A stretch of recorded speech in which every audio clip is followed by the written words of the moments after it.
Kekesalan Ibunda Aldila Jelita, Marjam Abdurrahman pada Indra Bekti belum reda.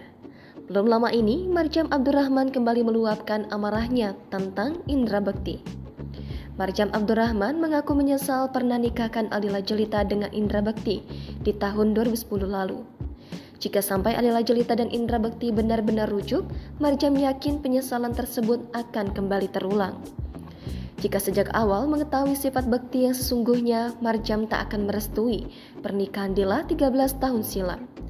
Tak tanggung-tanggung di hadapan awak media, Marjam menyebut sifat asli Bekti bak binatang. Ia menyamakan mantan menantunya tersebut bak bunglon yang bersembunyi di balik penampilan polosnya. Marjam kembali menegaskan soal keputusannya menentang Dila rujuk dengan Bekti. Meski diakui Marjam, Dila tetap nekat ingin kembali ke pelukan ayah dari anak-anaknya itu. Mendengar keputusan Dila akan kembali ke Indra Bekti, Marjam langsung mengancam bakal bongkar aib putrinya.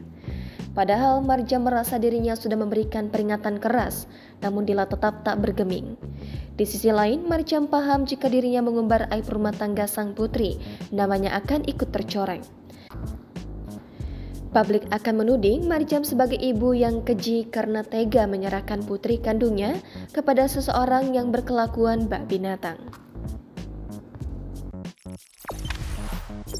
Jangan lupa subscribe, share, komen, dan like ya!